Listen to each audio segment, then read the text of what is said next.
Seigneur. Merci parce que nous savons que tu es capable de tout. Tu es capable de relever le faible. Tu es capable, Seigneur, de donner à celui qui n'a pas, Seigneur. Tu es capable de guérir le malade. Alors vraiment merci.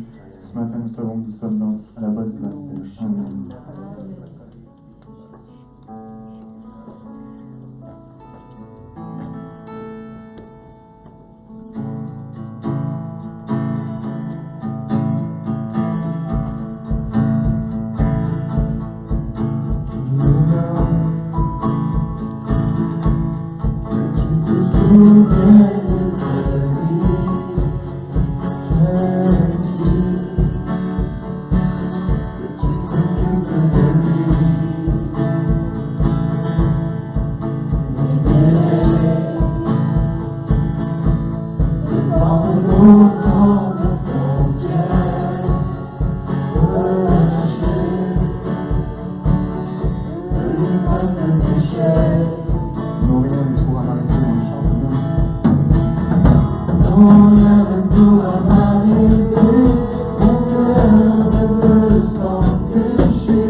Tu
es là,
je voulais vous parler, le titre de mon message ce matin, c'est Jésus ne peut pas tout faire. Alors, vous allez comprendre après pourquoi est-ce que je dis ça. Vous allez me dire, Rémi, c'est pas vrai, Jésus peut tout faire, on vient de le chanter, il a tout accompli, il est tout puissant, même toi tu as le micro. Alors je vous rassure, moi aussi je suis d'accord que Jésus peut tout faire, qu'il a tout accompli, qu'il est le Dieu tout puissant, qu'il a vaincu la mort. Mais on va voir ensemble que Jésus, par sa nature d'amour, le fait que Dieu est amour, eh bien il ne peut pas tout faire. Et comme j'aime bien le faire quand je prêche, j'aime bien commencer par le début, c'est mieux quand même. Et je vais lire pour vous dans Genèse, au chapitre 2, verset 8, la première image que nous avons de Dieu, la première indication que nous avons de Dieu, la première information sur son caractère, sur qui il est. Genèse, chapitre 2, verset 8. C'est ça qui vient à moi. L'Éternel Dieu planta un jardin vers l'Orient, l'Éden, le pays des délices. Il y plaça l'homme qu'il avait façonné. L'Éternel Dieu fit pousser du sol toutes sortes d'arbres, d'aspect agréable, portant des fruits délicieux. Et il mit l'arbre de la vie au milieu du jardin. Il y plaça aussi l'arbre du choix entre le bien et le mal. Amen. Dieu a créé la terre, Dieu a créé tout ce qui est autour de nous, dans un jardin, dans un paradis sur la terre, où il a fait de bonnes choses, des choses agréables, des fruits délicieux, il a fait pousser du sol toutes sortes d'arbres agréables. Vraiment, tout ce que Dieu avait fait était bon, était parfait. Et ça nous montre qui est Dieu, qu'est-ce que Dieu voulait pour nous. À la base, tout sur terre était parfait, et tout ce qui était sur terre venait de Dieu. La volonté de Dieu a toujours été de placer l'homme et la femme dans un contexte, dans un milieu parfait, agréable, d'aspect délicieux. Et ça nous montre que Dieu a voulu pour nous toutes bonnes choses parfaites. Et par sa création, par tout ce qu'il avait fait, il a montré à l'homme et la femme qu'il les aimait. Il a montré à l'homme et la femme qu'il voulait le bien pour eux, qu'il les aimait. Mais Dieu voulait aussi que l'homme et la femme puissent montrer à Dieu qu'il l'aimait en retour. Et comment? Par un choix. C'est pour ça qu'il nous a dit que Dieu a planté l'arbre de la connaissance du bien ou du mal. Parce que Dieu voulait que l'homme et la femme l'aiment d'un choix, que ce soit d'une décision personnelle, que ce soit eux qui veulent l'aimer. C'est comme si Dieu disait, je vous ai créé, vous avez tout ce qui est là, je vous aime, vous avez tout mon amour, regardez tout ce qui est là pour vous, c'est parfait. Mais vous, en retour, je veux aussi que vous m'aimiez. Et si j'aime, je n'impose pas. Sinon, si j'oblige un tel ou un tel à m'aimer, oui, il va peut-être dire qu'il m'aime, mais c'est quelque chose de forcé, il ne va même pas savoir pourquoi. Ça va être un amour soumis, ça va pas être un amour total. Mais le vrai amour, c'est celui qui n'oblige pas. Le vrai amour, c'est celui qui n'impose rien.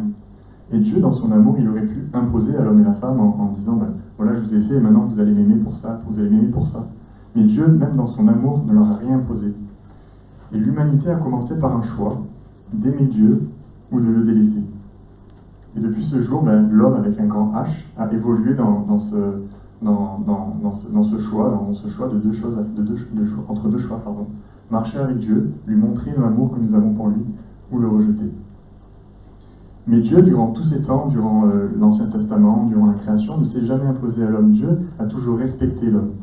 Il aimait tellement l'homme qu'il le respectait tellement qu'il ne lui a rien imposé. Et jusqu'à ce que Jésus vienne sur terre, où Jésus est venu en tant que gentleman, il va respecter l'homme, il va l'informer, il va nous informer, il va nous alerter, il va nous souscrire des choses, il va nous montrer par ses miracles, etc. Mais il ne va jamais t'obliger.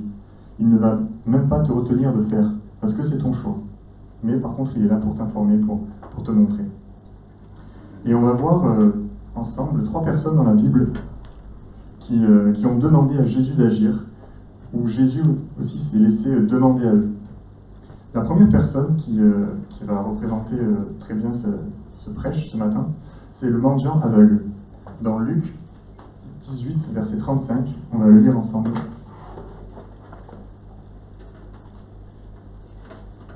Luc 18, verset 35. C'est l'histoire du mendiant aveugle. Il nous est dit, comme Jésus approcha de Jéricho, un aveugle était assis au bord du chemin et mendiait. Entendant la foule passer, il demanda ce que c'était. On lui dit, c'est Jésus de Nazareth qui passe. Et il cria, Jésus, fils de David, aie pitié de moi. Celui qui marchait devant le reprenait pour le faire taire. mais il criait beaucoup plus fort, « Fils de David, aie pitié de moi !» Jésus s'étant arrêté, ordonna qu'on lui amène, et quand il se fut approché, il lui demanda, « Que veux-tu que je fasse ?» Il répondit, « Seigneur, que je recouvre la vue. » Et Jésus lui dit, « Recouvre la vue, ta foi t'a sauvé. » À l'instant, il recouvra la vue, et suivit Jésus en glorifiant Dieu. Tout le peuple, voyant cela, loua Dieu. Amen. Que veux-tu que je fasse? Seigneur, c'est assez clair. Cet homme pécheur, il est mendiant, il est aveugle, il est là, par terre. Que veux-tu que je fasse? Pourquoi est-ce que tu lui poses cette question? Pourquoi ne vas-tu pas directement poser les mains sur son regard et le guérir?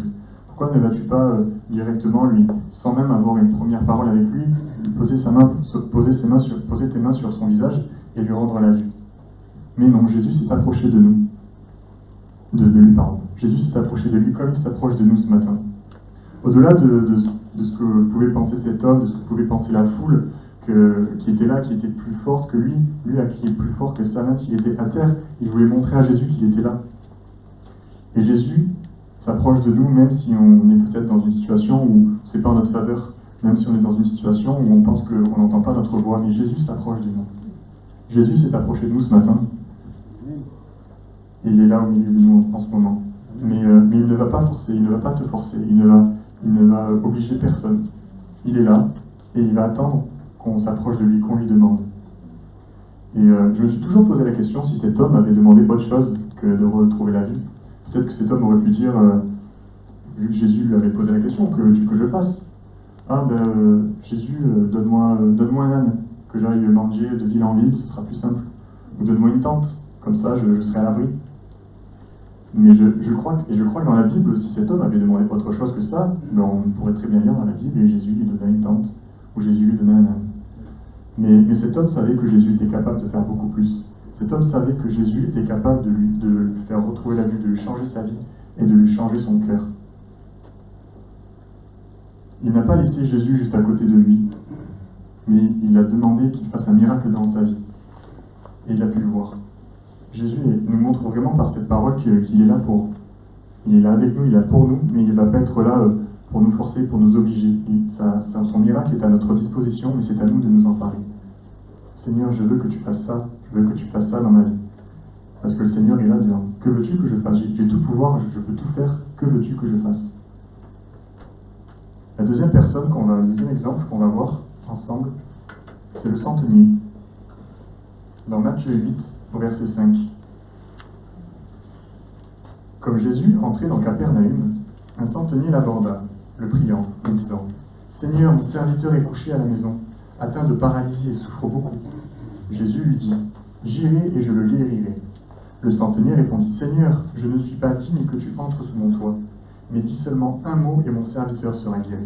Car moi qui suis soumis à des supérieurs, j'ai des soldats sous mes ordres, et je dis à l'un va, et il va, à l'autre viens, et il vient, et à mon serviteur fais cela, et il le fait. » Après l'avoir entendu, Jésus fut dans l'étonnement, et il dit à ceux qui le suivaient, « Je vous le dis en vérité, même en Israël, je n'ai pas trouvé une aussi grande foi. » Plus loin, au verset 13, il nous est dit, « Puis Jésus dit au centenier, va, qu'il te soit fait selon ta foi, et à l'heure même, le serviteur fut guéri. » Amen.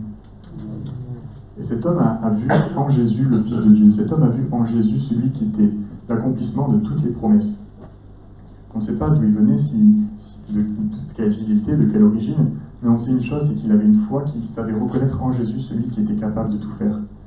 Lui qui avait l'habitude de la hiérarchie, lui qui avait l'habitude d'obéir, il savait que Jésus, lui, avait l'autorité sur la maladie, il savait que Jésus avait l'autorité sur la mort. C'est pour ça qu'il lui a dit, c'est assez simple, moi je dis à quelqu'un fais ci, il le fait. Et toi Jésus, tu es capable de faire ça, mais sur n'importe quelle situation. C'est pourquoi il demande à Jésus de dire un seul mot. Et c'est lui qui demande à Jésus, dis un seul mot. Il vient un peu l'interpeller, il vient le déranger. Jésus se rendait à Capernaum, et cet homme est venu à la rencontre de Jésus, parce qu'il savait que c'est en venant à la rencontre de Jésus, Jésus pourrait venir à sa rencontre et accomplir son miracle. Amen. La troisième personne qu'on va voir ensemble, c'est la femme à la perte de sang. Dans Luc 8, verset 42. Pendant que Jésus y allait, il était pressé par la foule, Jésus allait déjà faire un autre miracle, mais pendant qu'il y allait, il était pressé par la foule. Or, il y avait une femme atteinte d'une perte de sang depuis 12 ans, et qui avait dépensé tout son bien pour les médecins, sans qu'aucun ait pu la guérir. Elle s'approcha par derrière et toucha le bord du vêtement de Jésus. Au même instant, la perte de sang s'arrêta. Et Jésus dit, qui m'a touché? Comment tous s'en défendaient? Pierre et ceux qui étaient avec lui dirent, Maître, la foule t'entoure et te presse, et tu dis, qui m'a touché? Mais Jésus répond, quelqu'un m'a touché, car j'ai connu une force était sortie de moi. La femme, se voyant découverte, vint toute tremblante, se jeter à ses pieds, et déclara devant tout le peuple pourquoi elle l'avait touché, et comment elle était guérie à l'instant. Jésus lui dit, ma fille, ta foi t'a sauvée, va en paix. Et vous savez, dans cette histoire, je ne sais pas si vous êtes déjà retrouvé dans une foule, au milieu d'une foule. Nous, quand on était allé à ECHO, rassemblement de jeunes, il y avait une grande foule. Quand on devait aller aux réunions, on était tous là, on devait un peu jouer des coudes pour garder une place. Et c'est vrai que c'est assez impressionnant, oppressant. Et là, on peut voir que Jésus était au milieu d'une foule. Et tout le monde le touchait, tout le monde était là, voulait le voir qui était. Jésus faisait en sorte que plein de personnes venaient le voir des quatre coins de la région. Et Jésus marchait avec cette foule autour de lui. Et je suis sûr que dans cette foule, il devait y avoir d'autres malades, il devait y avoir des personnes qui souffraient de telle ou telle chose. Je suis sûr aussi que certaines de ces malades ont aussi touché Jésus en le bousculant, en voulant s'approcher un peu plus de lui, en voulant même le toucher. Mais pourtant, il nous est dit qu'il n'y avait que cette femme qui était guérie en touchant Jésus. Personne même d'autres personnes qui ont juste éraflé Jésus ou le touché comme ça, n'ont été guéries. Cette femme, elle savait que Jésus ne lui refuserait pas sa guérison. Elle avait peut-être entendu, vu tout ce que Jésus avait fait de bon, de parfait. Elle savait qu'en venant à lui, juste en touchant le bord de son vêtement, elle savait que Jésus ne lui refuserait pas la guérison complète. Et pour tous les autres malades de la foule, la guérison de Jésus, elle était disponible. Jésus n'a même pas prié pour cette femme. Jésus n'a pas pris cette femme à part. Jésus était là, il marchait. Et toute la puissance de Jésus elle était disponible pendant qu'il marchait. Mais il n'y a que cette femme qui a eu assez de foi pour dire que Jésus pourrait la guérir. Et qu'est-ce qui fait la réussite des miracles de Jésus? Vous allez me dire, la puissance de Jésus, oui, fait qu'il est tout puissant. Mais il y a aussi un point commun, c'est qu'à chaque fois, ce sont les personnes qui ont voulu aussi. Jésus était là, disponible, et ces personnes aussi ont fait acte de foi, ces personnes ont fait acte de volonté, ils ont aussi fait une action. On l'a aussi lu dimanche dernier, où c'est sur la parole de Jésus que les disciples ont jeté les filets. S'ils avaient juste dit sur la parole, il va se passer ça, non. Ils ont aussi agi, ils ont cru en Jésus. Et le point commun de tous ces miracles, pour l'aveugle, il nous est dit, ta foi t'a sauvé. Pour le centenier, qu'il te soit fait selon ta foi. Et pour la femme, ta foi t'a guéri. C'est par la foi que ces personnes se sont approchées de Jésus en sachant qu'il était capable de leur donner ce qu'ils attendaient. Et on va voir maintenant ensemble que si la foi est la base de l'intervention divine de Jésus pour agir dans notre corps, on va voir aussi que la foi est l'ingrédient principal pour aussi avoir le salut.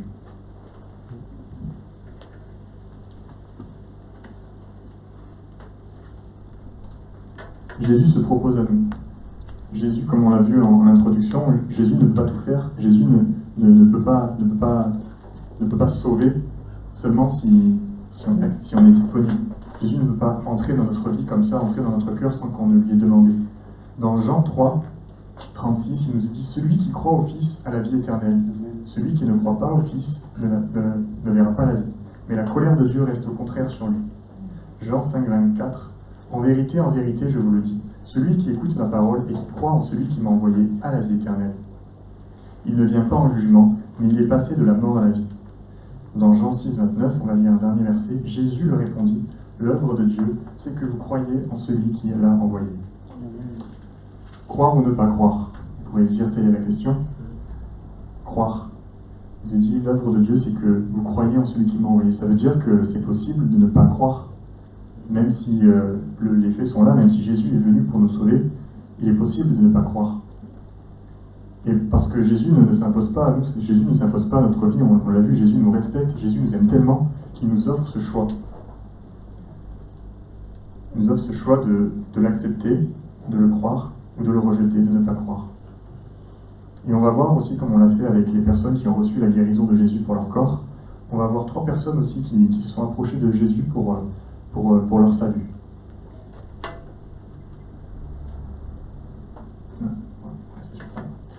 La première personne, c'est Nicodème.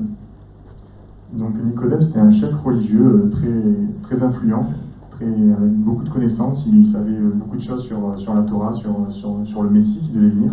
Il a voulu s'entretenir avec Jésus parce qu'il ne savait pas qui vraiment était Jésus. Il avait des questions à lui poser tout simplement. Et il était vraiment, il avait soif de savoir, soif de connaître la vérité. Et c'est dans cet entretien avec Jésus, donc cet homme est venu de nuit parce qu'il ne voulait pas se faire voir par les autres pharisiens. C'est dans ce passage que Jésus lui dit cette parole dans Jean 3,16. Je pense même si on ne vient pas souvent à l'église, je pense qu'on la connaît tous. Il nous dit: car Dieu a tant aimé le monde qu'il a donné son Fils unique afin que quiconque croit en lui ne périsse point, mais qu'il ait la vie éternelle. Jésus nous est dit afin que quiconque croit. C'est la volonté de Dieu, c'est la volonté du Père de nous avoir avec lui, c'est la volonté de Dieu que toutes les choses qu'il a créées bonnes pour nous, on puisse les avoir pour nous. Il veut que tous, quiconque croit en lui, personne ne périsse, mais que tous aient la vie éternelle. Et malheureusement, ce que Dieu veut, c'est un souhait. Et nous, en tant qu'êtres humains, on a la possibilité de croire ou de ne pas croire. On ne sait pas si Nicodème, après, a donné sa vie à Jésus, mais en tout cas, il savait. Il avait soit à gauche, sur un chemin, il pouvait aller trouver la vie, et sur un autre chemin, il pouvait trouver la mort. Et c'est ce que nous offre Jésus. Il n'y a pas de demi-chemin, mais en tout cas, Jésus ne nous a rien caché et nous dit tout dans sa parole. La deuxième personne qu'on va voir, c'est Zachée. Zachée était un récolteur d'impôts, donc pas très apprécié de ses contemporains, du qu'il se faisait un peu d'argent sur le dos des autres. Mais Zachée voulait voir Jésus. Zachée voulait savoir qui était Jésus, lui aussi. Il était intrigué par cette personne qui allait de lieu en lieu, qui faisait des miracles. Et cette histoire se trouve dans Luc 19. On va lire dans Luc 19. Jésus étant entré dans Jéricho et traversait la ville. Or, un homme riche appelé Zachée, chef des collecteurs d'impôts, cherchait à voir qui était Jésus. Mais il n'y parvenait pas à cause de la foule, car il était de petite taille. Il courut en avant et monta sur un sycomore pour voir Jésus, parce qu'il devait passer par là. Lorsque Jésus fut arrivé à cet endroit, il leva les yeux, le vit et lui dit: Zachée, dépêche-toi de descendre, car il faut que je m'arrête aujourd'hui chez toi. Zachée s'empressa de descendre et l'accueillit avec joie. Zachée le reçut avec joie. Si Zachée n'avait pas voulu que Jésus aille chez lui, il était assez influent, il avait assez d'autorité pour le refuser, pour lui dire tu peux aller n'importe où, mais pas chez moi, je ne veux pas que tu viennes chez moi. Zachée le reçut avec joie. Zachée était d'accord pour que Jésus entre dans sa maison. Et par cette phrase que Jésus lui dit, je veux venir dans ta maison, il lui parle aussi de son cœur, de son âme. Je veux venir dans ta vie, je veux venir avec toi, je veux être avec toi chaque jour dans ton cœur. Et Zachée le reçut avec joie. Et Zachée avait ce choix, en plus devant une foule, il nous est dit aussi une foule, Zachée avait ce choix d'accepter, de refuser, de croire ou de ne pas croire. Mais dans ce cas-là, on voit que Zachée, avec joie, reçut Jésus chez lui. Et on croit qu'il a donné sa vie à Jésus. La dernière personne qu'on va voir, c'est Judas. Et Judas, je trouve que c'est vraiment l'homme qui représente le plus l'homme, avec un grand H. C'est aussi ce qui représente assez bien ce prêche. Et Judas donc était l'un des 12 disciples choisis par Jésus. Quand Jésus a choisi ses disciples, il a appelé Judas avec lui. Et dans la Bible, on parle souvent des disciples en tant que groupe, en tant que les 12 disciples. Les disciples, il nous est parlé certaines fois de qui ils étaient pour savoir leur nom. Mais souvent, on nous présente les disciples comme les disciples de Jésus. Il dit aux disciples, ou alors les 12. Pour montrer vraiment que ces personnes étaient un groupe, ces personnes étaient soudées, ces personnes vivaient entre elles. Ces personnes vivaient avec Jésus 3 ans, 7 jours sur 7, 24 heures sur 24. Et elles pouvaient voir, nous on a ce qui nous est relaté dans la Bible, mais quand on vit avec une personne au quotidien, surtout quand cette personne est parfaite, cela impressionné. On pouvait voir Jésus avec sa douceur, comment est-ce qu'il réagissait, comment est-ce qu'il avait une façon de régler aussi peut-être les soucis entre ses disciples. Enfin, il était vraiment avec Jésus tous les jours pendant 3 ans.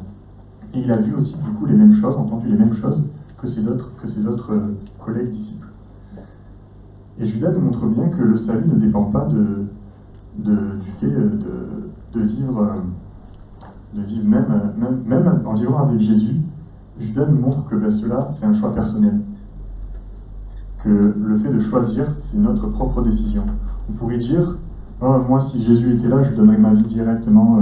S'il s'est assis sur une chaise, j'irais le voir et je me convertirais. Oh, si Jésus faisait ce miracle, c'est sûr que j'accepterais de le suivre. Ah, mais oui, c'est facile pour les disciples, ils vivaient tout le temps avec Jésus, c'est normal qu'ils voulaient le suivre. Et on voit bien qu'avec Judas, notre foi dépend vraiment de notre décision personnelle. Car malheureusement, on sait que eh bien, Judas, il a fait ce choix. Peut-être qu'à un moment il a cru, mais la chair a repris le dessus et il a abandonné Jésus. C'est lui qui l'a livré Jésus.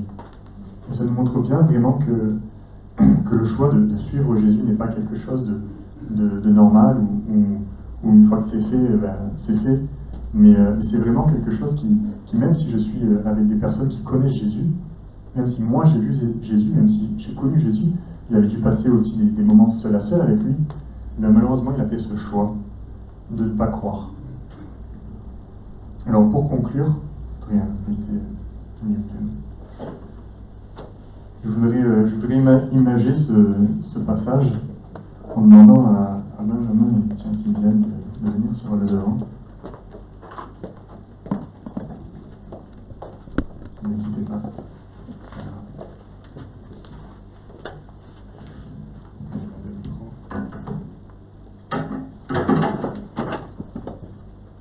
Je te demandais de t'entourer les mains avec...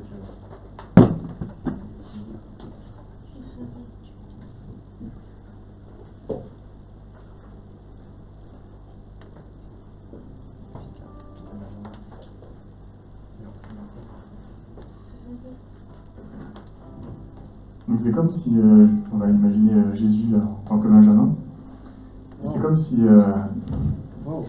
si chaque personne était là, Jésus à ses côtés, ce qui nous est dit, Jésus s'approcha de l'homme, Jésus ne refuse jamais d'être avec nous, il est toujours à nos côtés, mais c'est pas pour autant que Sylviane, elle a les mains déliées. Et Jésus, il est là, il a tout ce qu'il faut. Peut-être que Sylviane, elle a des problèmes financiers dans sa vie. Peut-être que Sylviane, elle prie pour sa famille. Peut-être que Sylviane, elle est triste. Peut-être que Sylviane, elle est en dépression. Peut-être que Sylviane, elle est malade.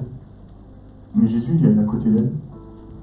Et il faut juste que Sylviane, elle lui dise, Jésus, c'est comme si Jésus disait, qu'est-ce que tu veux que je fasse? Regarde, j'ai tout pouvoir. Et au début, on a vu que Jésus ne pouvait pas tout faire. Parce que Jésus t'aime trop pour venir couper sans que tu ne lui demandes. Et si Sylviane, elle lui dit, Jésus, je veux que tu guérisses ma maladie.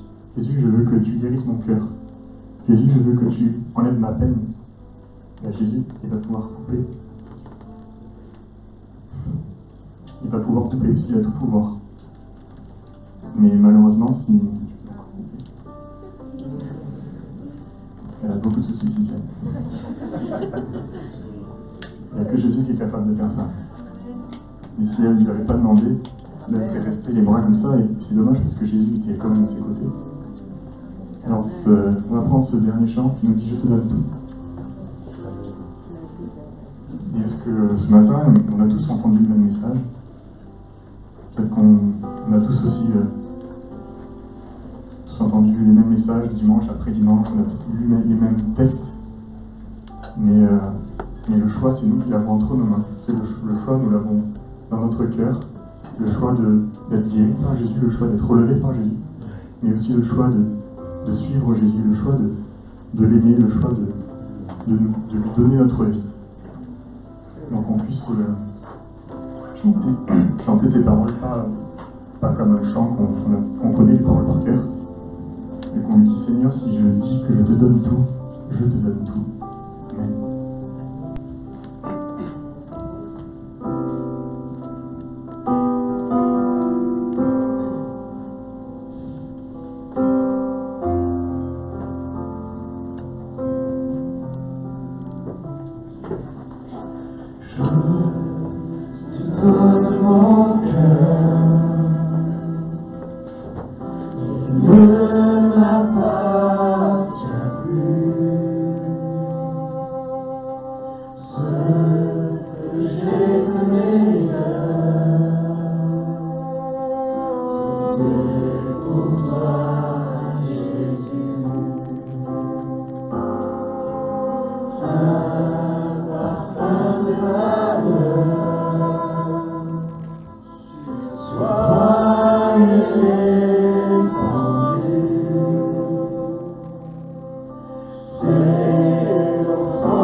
Mon cœur